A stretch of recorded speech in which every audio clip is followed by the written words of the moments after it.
Verónica, muchísimas gracias por estar en Pucallpa, bienvenida a Pucallpa y muchas gracias por estar en Ímpetu.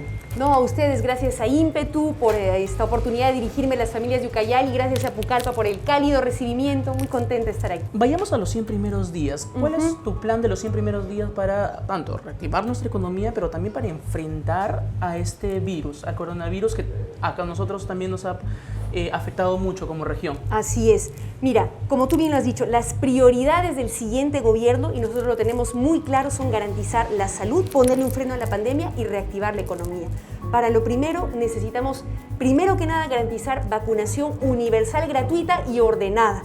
De ninguna manera permitir, como plantean otros candidatos, que la vacuna se convierta en un negocio, poner freno, ¿no?, a quienes están aprovechando su carguito, que son parte de la argolla, para vacunarse primero, porque ya no solo es Martín Vizcarra ni Macetti, sino que en algunos gobiernos regionales también está ocurriendo gente que se salta la cola, ¿no? En segundo lugar, garantizar la distribución de oxígeno con las plantas de producción de oxígeno, los centros de oxigenación temporal.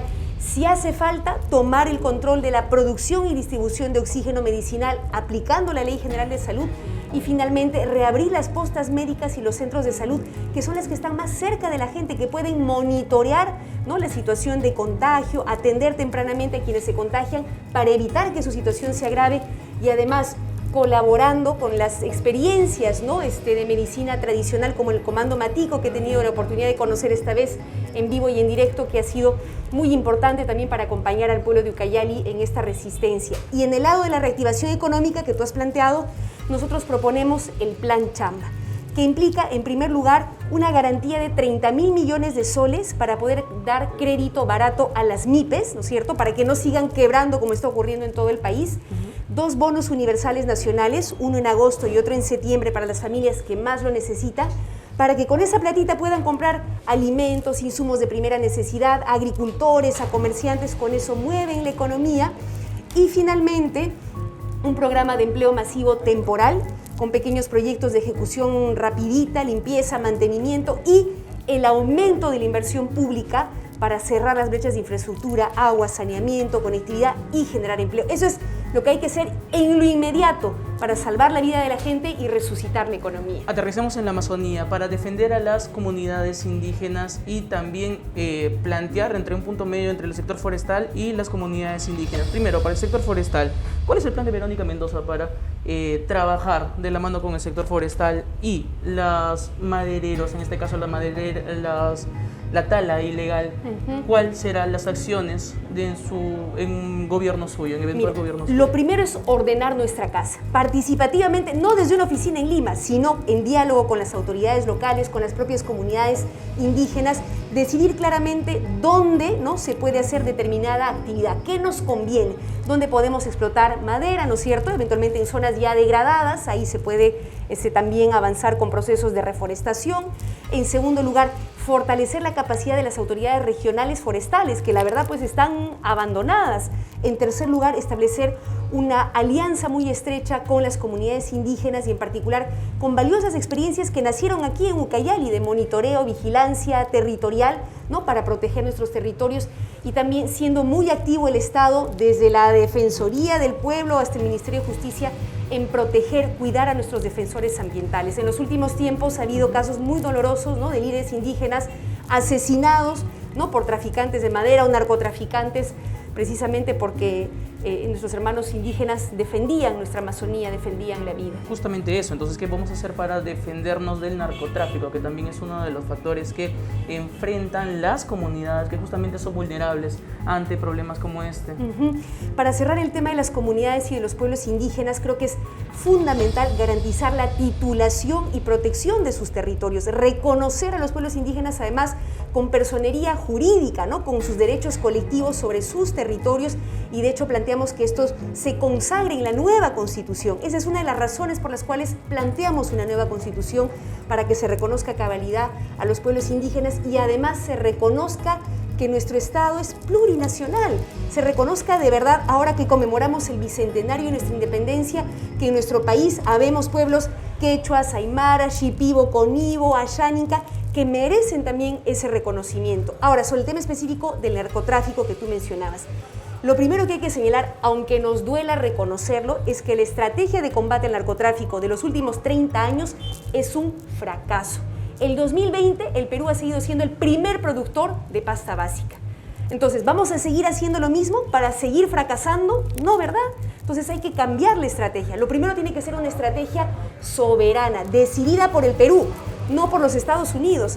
En segundo lugar, entender que el combate más efectivo al narcotráfico es garantizar presencia del Estado en esos territorios. Salud, educación, vivienda, conectividad, proyectos productivos de la mano con poblaciones locales, pueblos indígenas, pero sostenibles. O sea, no solamente regalar unas semillitas y a ver cómo la gente se las arregla, sino acompañarlos en el proceso productivo, la comercialización, para que eso sea sostenible. Garantizar entonces un despliegue del Estado, proyectos productivos para ponerle un freno, especializar a nuestra policía y a nuestras Fuerzas Armadas para el combate contra el narcotráfico y finalmente hacer el seguimiento a toda la cadena de comercialización de los insumos químicos, desde aduanas hasta, ¿no?, hasta el último eslabón de la comercialización para frenar su distribución. ¿Cómo se va a llegar a estas comunidades o a estas zonas alejadas? Porque si bien es cierto, Ucayali y sus provincias no están tan conectadas justamente porque faltan carreteras, entonces, o la única forma de cómo llegar a estas localidades es por vía fluvial o por vía aérea, y los viajes son pesados, entonces, ¿cómo vamos a garantizar la presencia del Estado en estas comunidades alejadas, algo que no se ha hecho hace años atrás? Precisamente porque hay que desplegar una estrategia para mejorar la conectividad en la Amazonía en general y en Ucayali en particular, no solamente vial, sino también ferroviaria.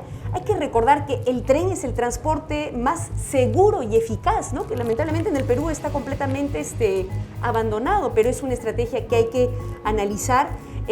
También lo que corresponda en promover la conectividad fluvial y aérea con una inversión decidida del Estado, conectividad también en cuanto a telecomunicaciones, el acceso a Internet, que nosotros entendemos es un derecho humano que el Estado tiene que garantizar. El punto de partida es que a partir de la red dorsal de fibra óptica, que ya está atendida en nuestro país desde hace 5 años, ya está prácticamente botada, el Estado invierta en su ramificación para que pueda llegar por lo menos a las capitales de distrito.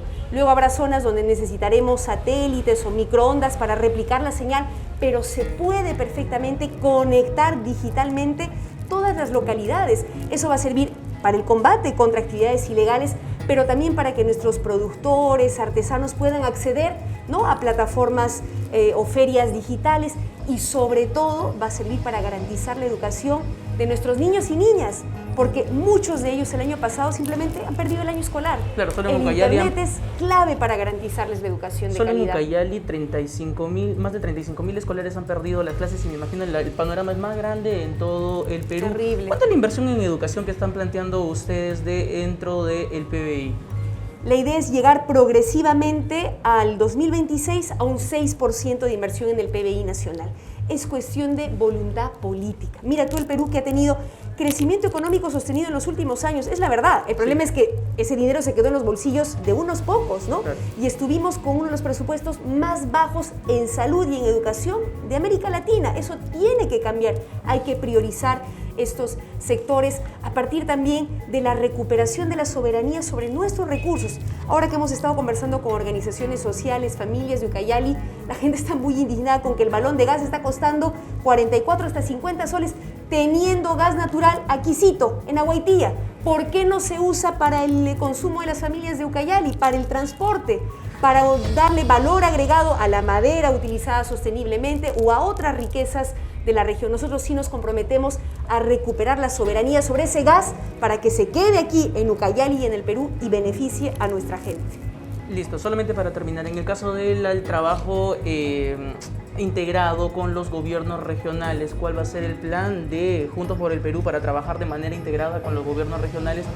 Teniendo en cuenta, ¿y qué opinas también sobre esta medida, o lo van a seguir manteniendo esta medida de que el Ministerio de Salud va a tener trabajo, efecto sobre la pandemia y no los gobiernos regionales, que acá nos ha impactado mucho?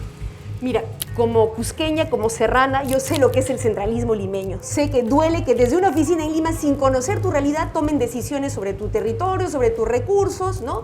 Transfieran dinero a cuentagotas a nuestros gobiernos locales y regionales y luego les echan la culpa, ¿no?, de la ineficiencia. Entonces, hay que descentralizar al mismo tiempo que fiscalizar muy rigurosamente a los gobiernos regionales y locales donde sí ha habido casos de corrupción dramáticos. Y para eso una de las claves es convertir nuestro Estado en uno abierto y transparente. ¿Qué significa?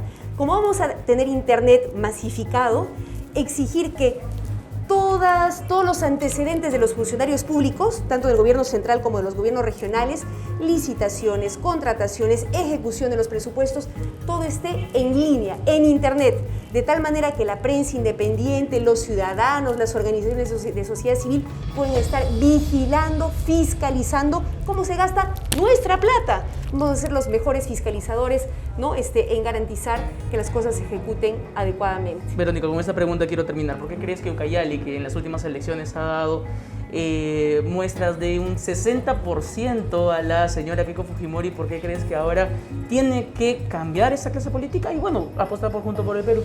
Porque a costa de mucho dolor con la pandemia, creo que todos hemos entendido que necesitamos un cambio.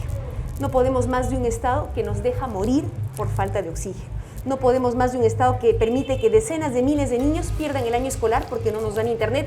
No podemos más de tener gas aquí en nuestras narices y no poder utilizarlo. Es momento de un cambio y es el compromiso que nosotros asumimos con Ucayali y con el Perú. Trabajar con firmeza para garantizar que lo nuestro efectivamente sirva para nuestro desarrollo nacional. Listo, Verónica, muchísimas gracias. Fue Verónica Mendoza, ella la candidata presidencial de Juntos por el Perú. Nos encontramos en otra entrevista de Tribuna Electoral, acá a través de la señal de Ímpetu. Permiso.